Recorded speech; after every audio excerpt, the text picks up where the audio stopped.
বাংলাদেশের প্রখ্যাত মাজলুমানদেরকে একই স্টেজে এনে সমবেত করা হয়েছে। এমন এমন মাজলুম যাদের নাম শুনলে পর্যন্ত অনেকের গায়ে অ্যালার্জি শুরু হয়ে যায়।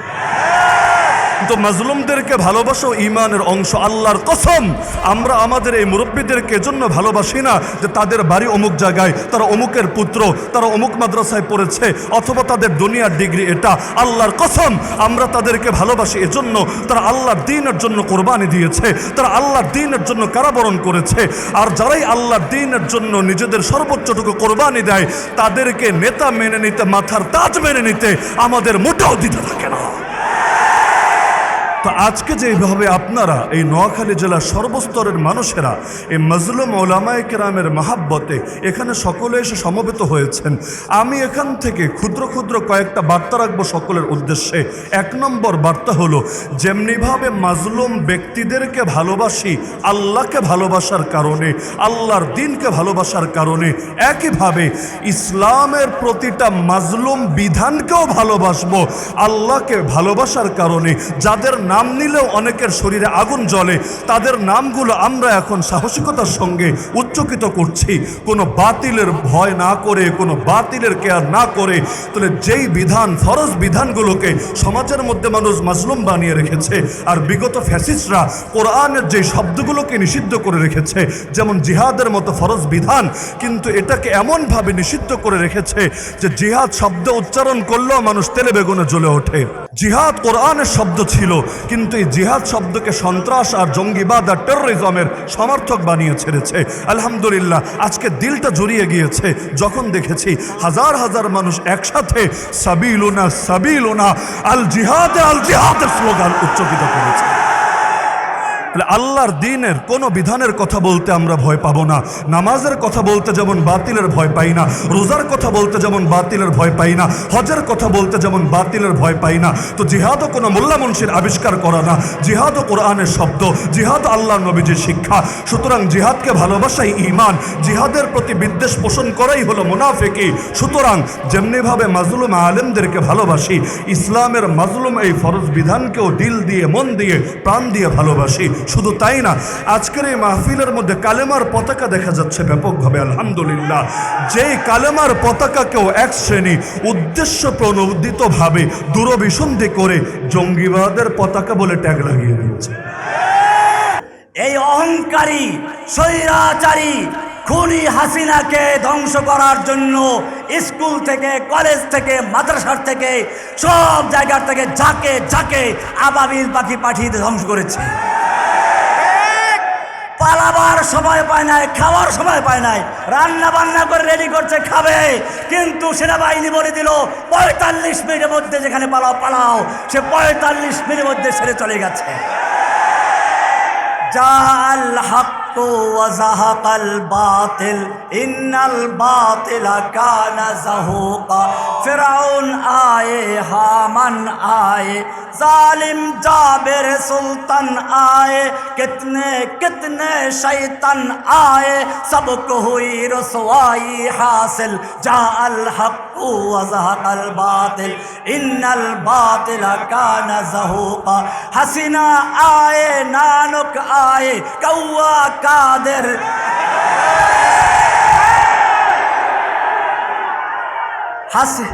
हसीना आए, नानुक आए, कौवा कादिर।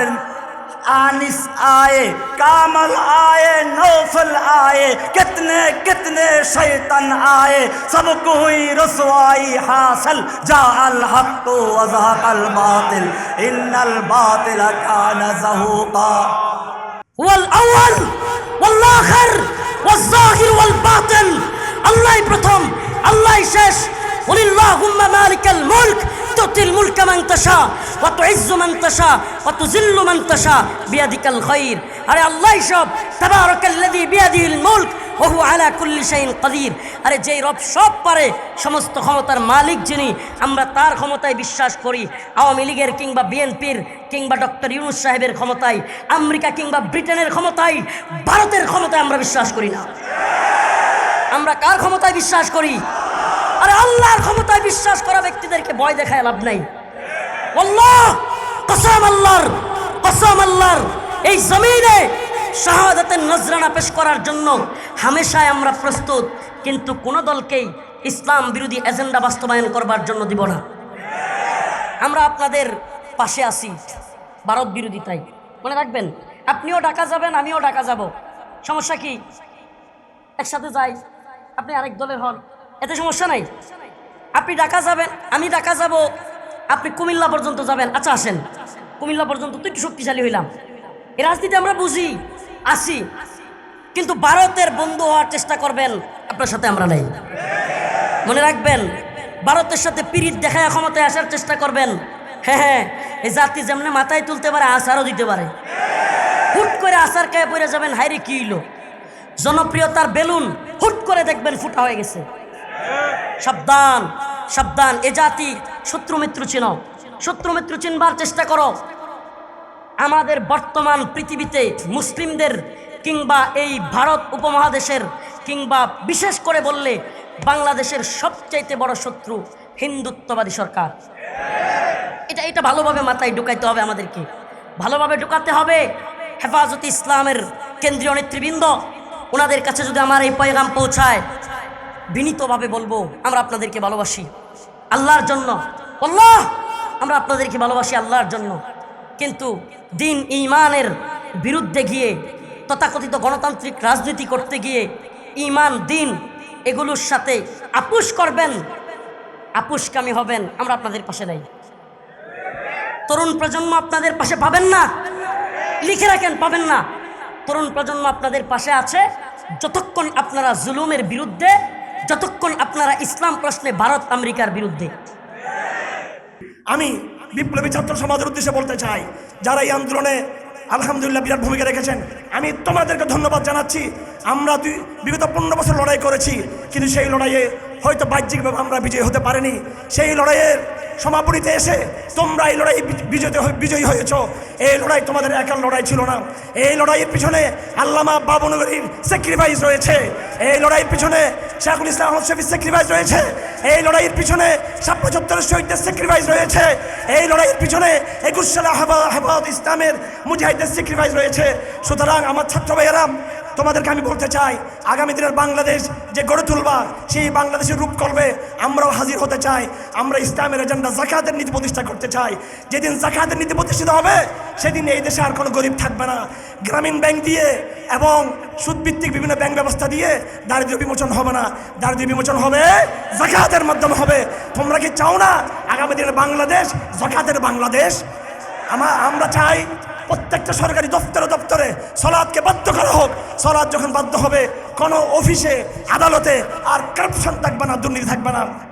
সুতরাং ছাত্র সমাজের উদ্দেশ্যে আমাদের বক্তব্য হলো, তারা যেন আগামী দিনের বাংলাদেশ গড়ার যে রূপকল্প তারা গ্রহণ করবে, সেই রূপকল্পে যেন তারা অবশ্যই আমাদের তৌহিদ জনতার প্রস্তাবনাগুলো যেন তারা মাথায় রাখেন। সাথে সাথে আমি বাংলাদেশ সেনাবাহিনীর হাজার হাজার নৌজওয়ানকে সালাম জানাই। আমি এটা তত্ত্ব নিয়ে বলছি, আলহামদুলিল্লাহ, এই বিগত ফেসিবাদী সরকার বিরোধী সংগ্রামে, ফেসিবাদ বিরোধী সংগ্রামের পিছনে হয়তো আপনারা জানেন না, আমাদের সেনাবাহিনীর সৈনিকদের বিশাল একটা ভূমিকা ছিল। সেই দিন যদি আমাদের সেনাবাহিনীর সৈনিকরা যদি অফিসারদেরকে যদি বলে না দিতেন যে আর সম্মানিত অফিসার, আপনাকে স্যালুট করি, আপনাকে সালাম করি, কিন্তু আপনার গুলির নির্দেশ আমরা মানতে পারবো না। আমরা সেই দিন আমাদের হাজার হাজার সৈনিক, তৌহিদবাদী সৈনিক বলে দিয়েছিল, আপনারা আমাদের অফিসার হতে পারেন, গুলির নির্দেশ মানব না। এইভাবে তারা যখন রিভোল্ট করলো, তাদের সেই রিভোল্টের কারণে, তাদের অবদানের কারণে, সেনাবাহিনীর অবদানের কারণে ফেসিবাদকে দূরীত করা সম্ভব হয়েছে। সুতরাং আগামী দিনের বাংলাদেশের রিমেকিং, আগামী দিনের বাংলাদেশের রিফরমেশনের পথে আমরা সেনাবাহিনীকে আহ্বান জানাই, তারাও যেন আমাদের হাতে হাত মিলিয়ে নতুন এক বাংলাদেশ গড়ে তুলব, যেই বাংলাদেশে দুর্নীতি থাকবে না, যেই বাংলাদেশে ইসলামের দাওয়াতকে স্পেস দেওয়া হবে, যেই বাংলাদেশের সীমান্তে আর বিএসএফ গুলি করে মানুষকে হত্যা করতে পারবে না, যেই বাংলাদেশ থেকে এমন এক অধিকারের আওয়াজ উঠবে, যে অধিকার ভারতীয় মুসলমানদের অধিকার প্রতিষ্ঠার কার্য ভূমিকা রাখবে, যেই বাংলাদেশ থেকে আরকানের মুসলমানদেরকেও মুক্তির শপথ নেওয়া হবে। যারা ঈমানের জন্য, ইসলামের জন্য, তাওহীদের জন্য, কোরআনের জন্য, আল্লাহর বিধান, রাসূলের সুন্নাহ, জিহাদ ফি সাবিলিল্লাহর হক সত্য ব্যাখ্যা দেওয়ার কারণে জেলে যায়, তুমি তাদের পক্ষে কথা বলতে পারো না, তাহলে জাতির সামনে নেতা সেজো না। কথা পরিষ্কার। আমরা মরতে রাজি আছি আলহামদুলিল্লাহ। আমরা জেল খেটেছি, আমাদেরকে 32 মাস জেল খাটানো হয়েছে, আমাদেরকে 10 দিন গুম রাখা হয়েছে, আমাকে একদিন লটকিয়ে কারেন্টের শর্ট দিয়ে সারাদিন পিটানো হয়েছে। এই কথা বলার জন্য যে একমাত্র সঠিক ধর্ম ইসলাম, এই কথা কেন বললা? আমি বললাম এটা তো আমার কথা না, এটা রব্বুল আলামিনের কথা।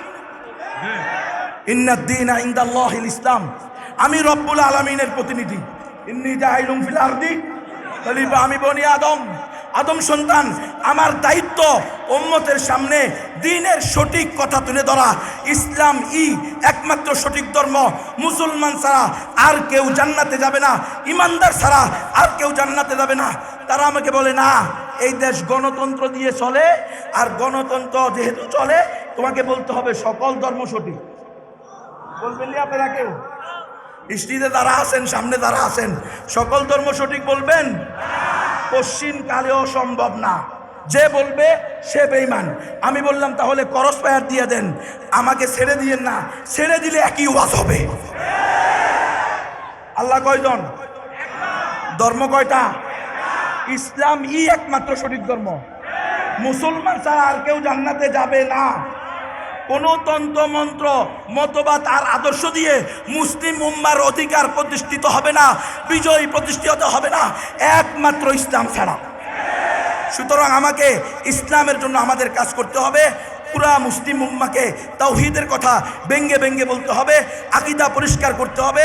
আমরা আকীদার ব্যাপারে সবচেয়ে অসচেতন, এবং গত 100 বছর আমরা যে গণতন্ত্রের গোলক দাদায় পড়েছি, আমরা ভুলে গেছি আমরা এই গণতন্ত্রের গোলক দাদায় পড়ে ওয়ালিয়াযুবিল্লাহ পোশাকদারি কিছু লোক সেকুলার হয়ে গেছি নিজের অজান্তে।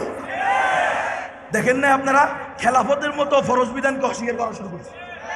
ও খেলাফত নাকি কোনো কি না, ওয়াজিব বিধান না বলে। নাউযুবিল্লাহি মিন যালিক। এরে গণতন্ত্রের পাশাটা এটা নিয়ে ওয়াজিব। সমাজতন্ত্র, জাতীয়তাবাদ, ধর্মনিরপেক্ষতাবাদের পাশাটা এটা নিয়ে ওয়াজিব। এটাই হলো ইল্লা তাফআলুহু তাকুন ফিতনাতুন ফিল আরদি ওয়া ফাসাদুন কাবীর। আপনি যখন দ্বীনে হকের দাওয়াত দিবেন না, সত্য কথা উম্মতের সামনে তুলে ধরবেন না, তো আদিয়ানে বাতিলার দাওয়াত দেওয়া হবে। উম্মতকে ঈমান হারা, ঈমানহীন করে মুনাফিক বানিয়ে এই দুনিয়া থেকে যাওয়ার রাস্তা খোলা হবে।